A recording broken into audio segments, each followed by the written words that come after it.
What do you call pleasure? A great piece of news? A rush of sexual energy? A salary raise? A dessert dripping in chocolate?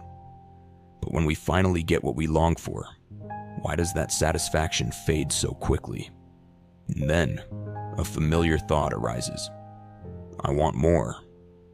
We chase after more, only to realize that the feeling vanishes so fast it almost hurts. Relax.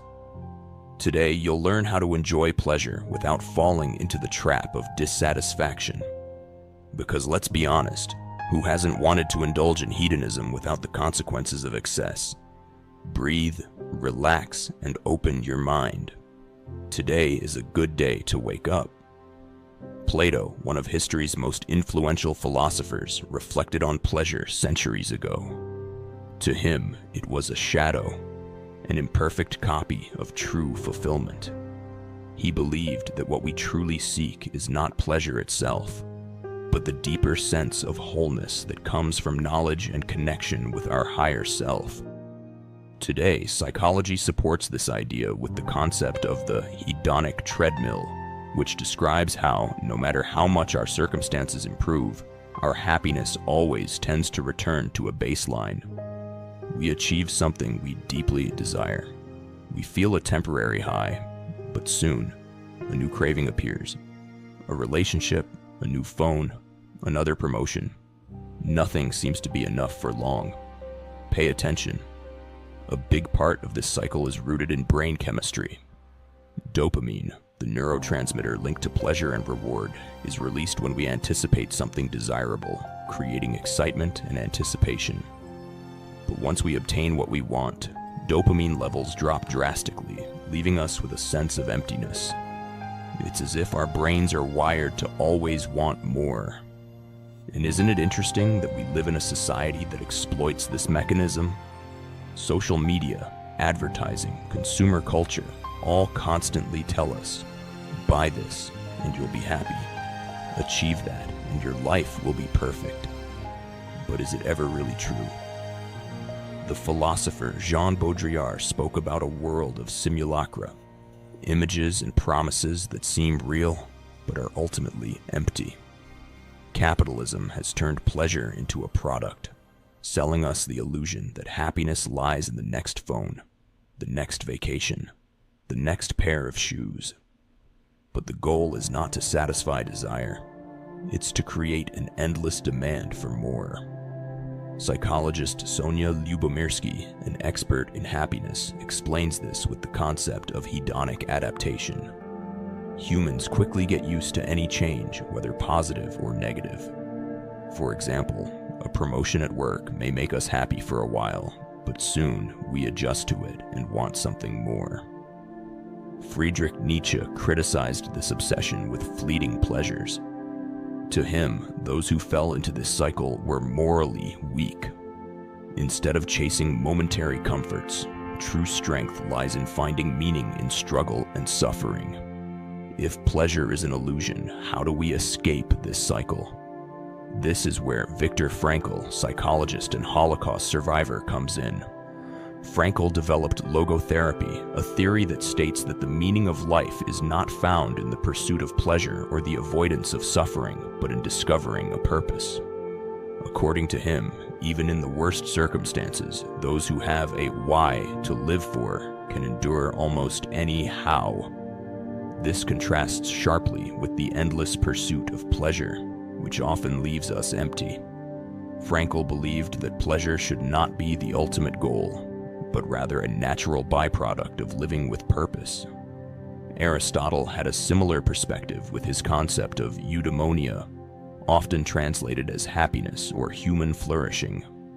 For him, true satisfaction did not come from momentary pleasures, but from a life guided by virtue, cultivating wisdom, justice, and compassion. In modern psychology, this idea is reflected in the theory of flow, developed by Mihaly Csikszentmihalyi. This state occurs when we are so deeply engaged in a meaningful activity that we lose track of time. These moments of deep connection with the present provide a lasting sense of fulfillment, very different from fleeting pleasure. Perhaps the problem isn't wanting to feel good, but avoiding the effort required to build a meaningful life. Here's something worth remembering. The relentless pursuit of pleasure doesn't just leave us unsatisfied, it can also turn us into prisoners. Arthur Schopenhauer, known for his pessimistic view of life, believed that we are ruled by a blind will, a constant, insatiable desire that never lets us rest. To him, pleasure was nothing more than a brief pause between periods of suffering. As soon as we achieve it, another desire emerges in disguise, and the cycle of dissatisfaction starts again.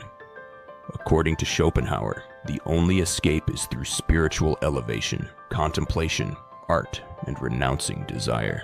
In psychology, this phenomenon is known as pleasure tolerance. When we grow accustomed to a source of pleasure, it loses its initial effect. That's why people seek increasingly intense stimuli, more purchases, more likes, more experiences. But in the end, the emptiness remains. This is evident in addictions, whether chemical, digital, or emotional, where momentary pleasure is followed by an even greater void. Now here's another crucial concept: learned helplessness. When we use pleasure to escape deeper problems, such as lack of purpose or unresolved traumas, we become trapped in apathy. We never face what truly hurts us, and so we never heal.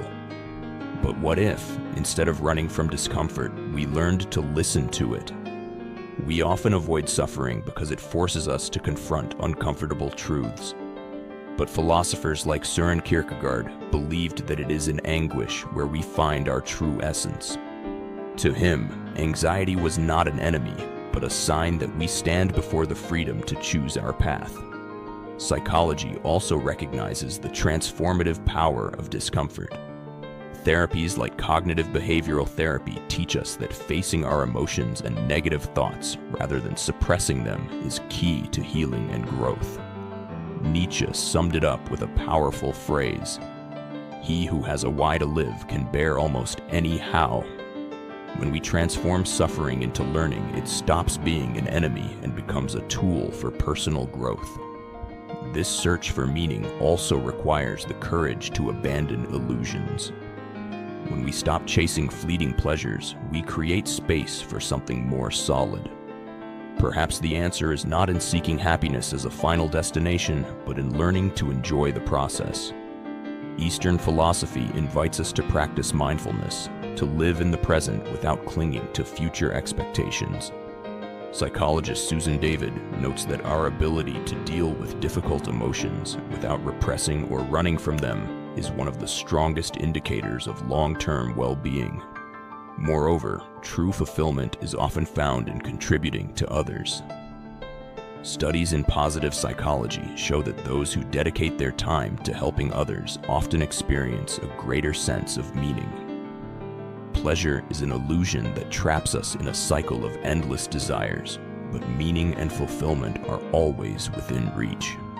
If we have the courage to look beyond distractions, we can find something deeper. Accepting that life is imperfect is the first step toward true freedom. In the end, it is this very emptiness that pushes us to grow and seek a more authentic life. Subscribe to the channel and share your thoughts in the comments. It's time to wake up. It's time to be free. See you soon.